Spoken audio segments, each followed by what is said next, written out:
distinguished guests, ladies and gentlemen, good morning. It is a great pleasure to attend the 28th Eurasian Economy Summit in the beautiful city of Istanbul at the invitation of Dr. Aken Silver. My speech today is on China's practices of resilient city construction.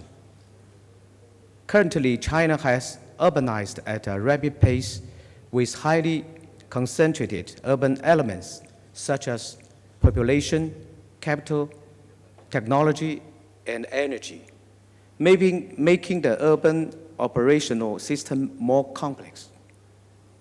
Therefore, it is a necessary measure to advance resilient cities construction across the board to enhance Chinese cities' capacity of withstanding, adapting to, and recovering from disaster risk. And it is also an intrinsic requirement to improve people's livelihoods and their well-being. The Chinese government has consistently prioritized urban safety development and the resilient cities construction. In 2020, the concept of resilient cities was formally introduced for the first time in central government policies, calling for improved urban governance and risk prevention and control. In 2022, the report to the 20th CPC National Congress outlined the vision to develop resilient and smart cities.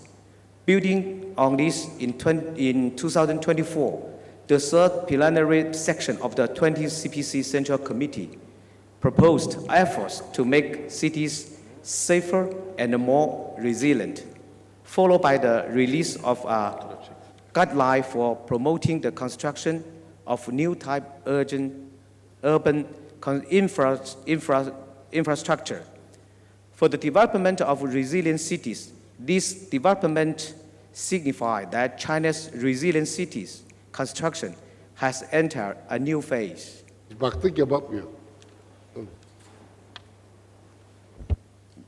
Still submit? Okay. Over the years, China has accumulated extensive experience in building resilient cities across dimensions. Let me briefly on Chinese practice by two cities. One is Humane, a model of state-level new area, and the other is Shanghai, the megacity of China. Because of the time, so today I only want to share the information about the city of Shanghai. As everybody knows, Shanghai has already been a modern international metropolis with a big population. In its practice of building a resilient city, there are two major characteristics as follows.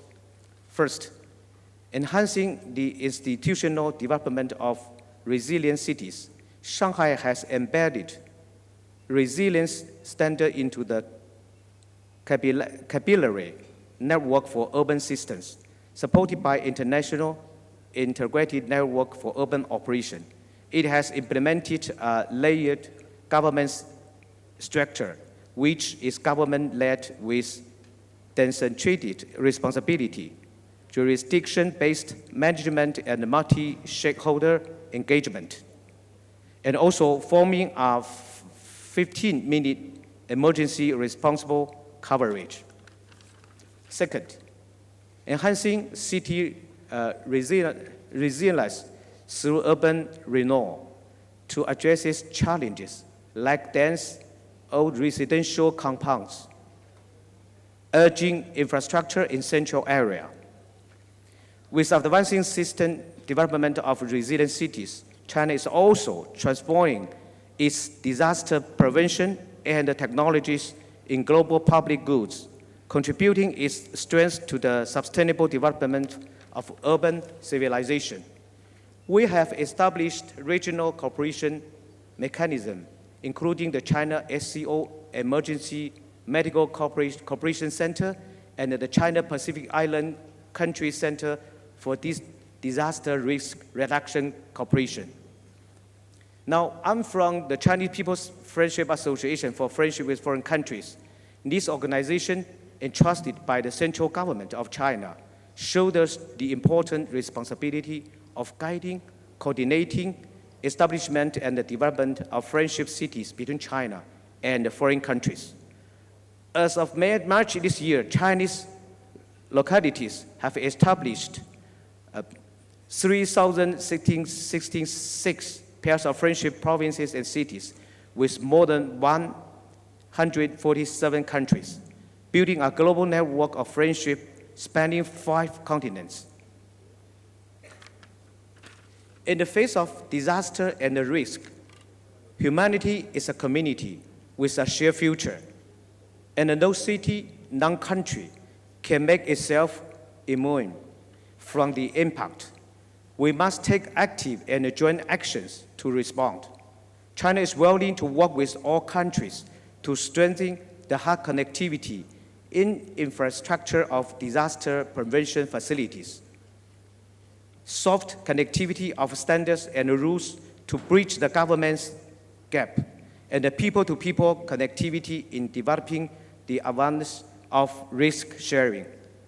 Let's turn the Global Development Initiative from a consensus into action, and the UN 2030 Agenda for Sustainable Development from vision to reality, to build a community with a shared future for mankind and steer the world toward a future of peace, security, prosperity, and progress. Thank you for listening.